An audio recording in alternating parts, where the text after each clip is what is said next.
Hi everybody, welcome to part two. I'm going to pick right up with ethos, pathos, and logos, okay?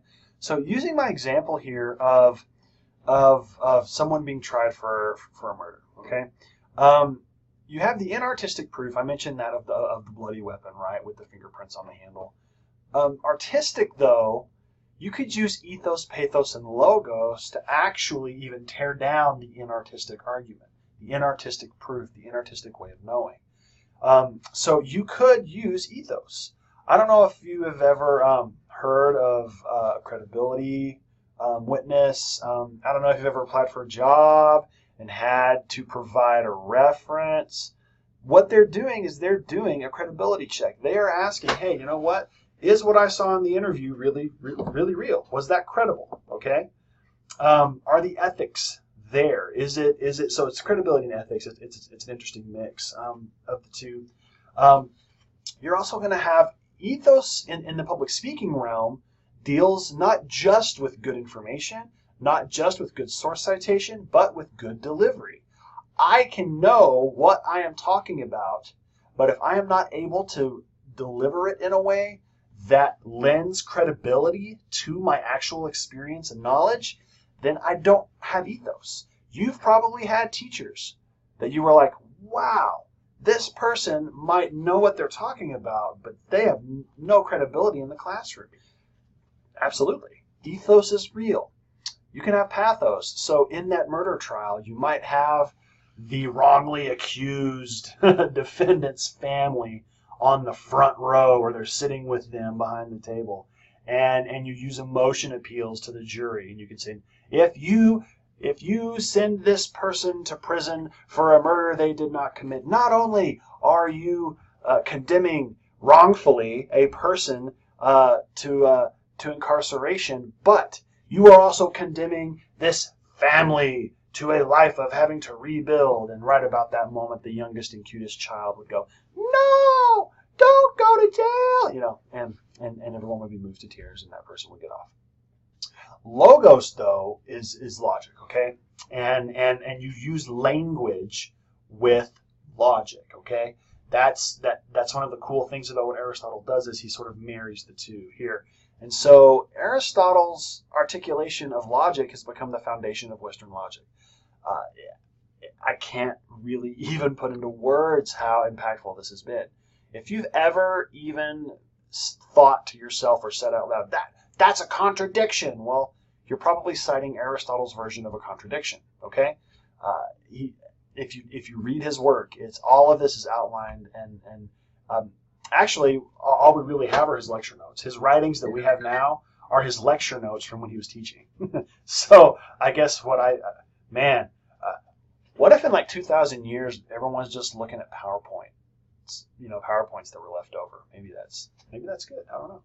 Anyhow, Aristotle is so influential, folks. He studied all of these things. One of the things he did is he studied rhetoric, okay, and he articulated a lot. So he actually observed speeches. He observed public discourse. He broke them up into categories. Now, these have been elaborated over the years. These have been critiqued, but just so you can see, he said, look, you've got your forensic speeches, which are more courtroom, your deliberative, which are like policy making, and then epideictic, which is a neat word, speeches that deal with praise or blame. There have been others since then, and don't worry, these are not the speeches you're doing in this class.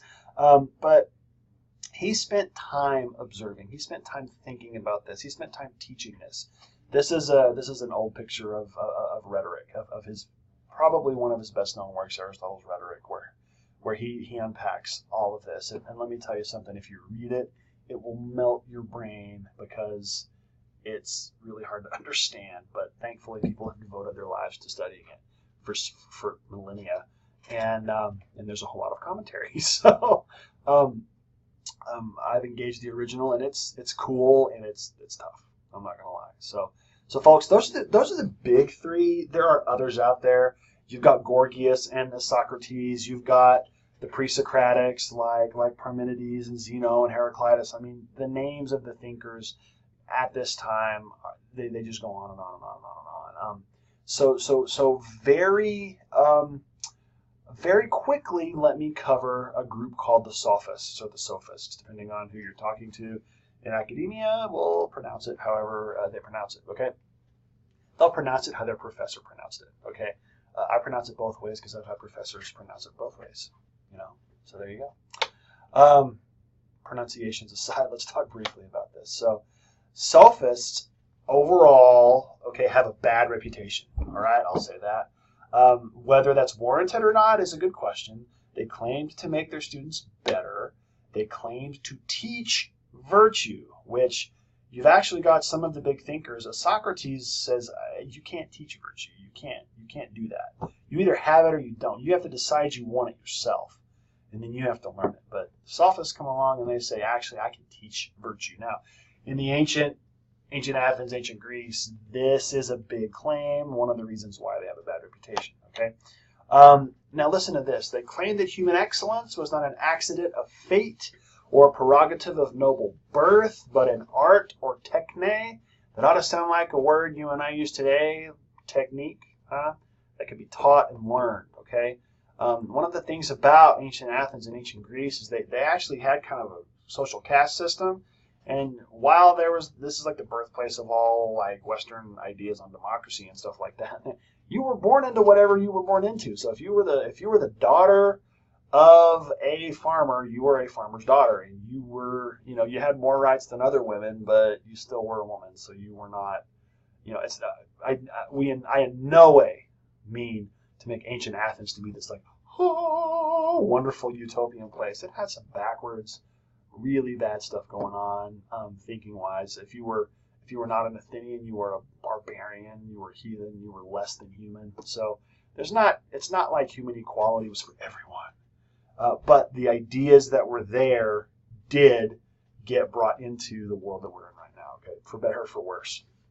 But this idea right here, human excellence is not an accident of fate or a prerogative of noble birth, but something you can learn, okay? The sophists went and taught this to the folks who were born into wherever they were born. And it was like, wait a minute, this thing where I'm at, okay, let's do this, okay? So they definitely became known as abusers of public discourse because guess what?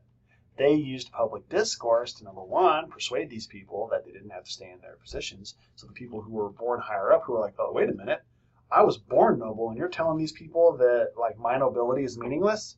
How dare you? They used public discourse to do that, okay? They also became known as abusers of public discourse because this is kind of a general teaching. Okay, nutshelling it as always for this. Perception is more important than truth. to these philosophers, like, wait a minute, no, truth is more important than everything.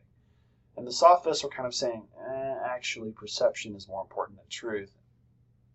Nowadays, I find my students tend to agree with this. They don't think it should be that way. They're like, no, truth should be more important, but the world we live in is actually perception is more important than truth.